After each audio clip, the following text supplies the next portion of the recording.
तो ऐसे सिचुएशन में जब कोई भी लड़का या लड़की एक दूसरे को फ्यूचर होप दे देते हो और उससे फिर बाहर हो जाना, तो ये तो दोनों के लिए अच्छा नहीं होता होगा, ट्रॉमा जैसा हो जाता है। एक्चुअली बहुत बुरा है ये, और सामने वाला बहुत बड़े ट्रॉमा से गुजरता है, एक पार्टनर को समझ में नहीं आता है।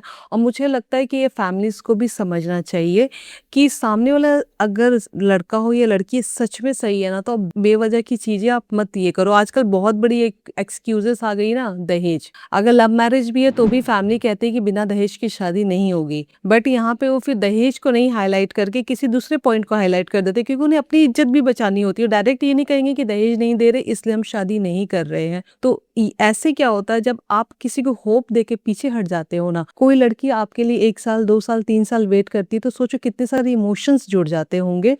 और उसके बाद आप बड़ी आसानी से कह देते हो कि मेरी फैमिली तुम्हें एक्सेप्ट नहीं करेगी, कहीं और शादी कर रही है। इसमें मेरा एक क्वेश्चन है कि जब शादी नहीं करेंगे या लड़की को भी पता है कि अगर ये रिलेशनशिप चल रहा है तो ठीक है, अगर नहीं चला तो क्या होगा, ये तो दोनों ही सोचने की रिस्पॉन्सिबिलिटी है।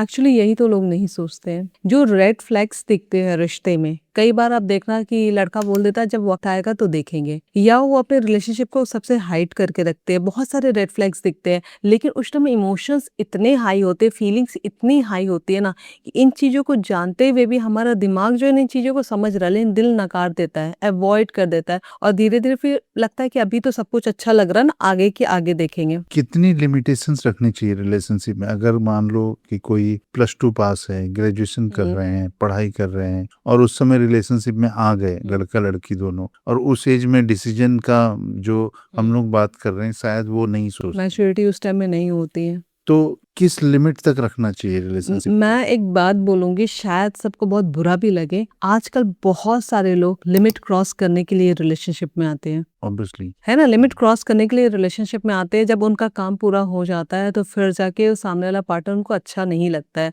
तो मुझे कभी किसी ने एक बात कही थी कि ना, पूछा 99% विश्वास ही किसी पे करना, चाहे कोई तुम्हें कितना भी अच्छा लगे।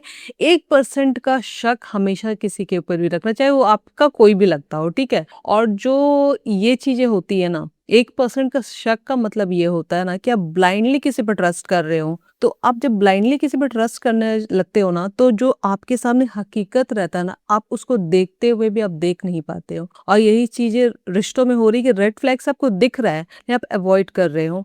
और दूसरी चीजें है कि आपको पता है कि शायद ये चीजें नहीं हो पाएगी। इमोशंस इतने स्ट्रांग होते हैं ना कि मुश्किल होता है उन चीजों से निकलना। एक चीज मैं कहूंगी कि अगर कोई इंसान किसी को तकलीफ दे रहा है ना, थोड़ा तकलीफ दे रहा है, फिर उससे भी ज्यादा तकलीफ दे रहा है, फिर और तकलीफ दे रहा है, पेन होता है और पेन होगा और पेन होगा, लेकिन एक दिन आएगा ना कि सामने वाला इंसान इतना ज्यादा तकलीफ दे देगा ना कि दूसरा पार्टनर बोलेगा कि मैं इतना तकलीफ झेलने के लिए नहीं बना हूं। फिर जब वो उठ के खड़ा होगा ना, इमोशंस दलदल की तरह होते हैं, इंसान उसमें धंसते जाता है। और जब अपने इमोशंस के दलदल से जिस दिन वो बाहर जंप लगाता है ना, तो फिर वो किसी की नहीं सुनता, वो एक नई लाइफ स्टार्ट करता है।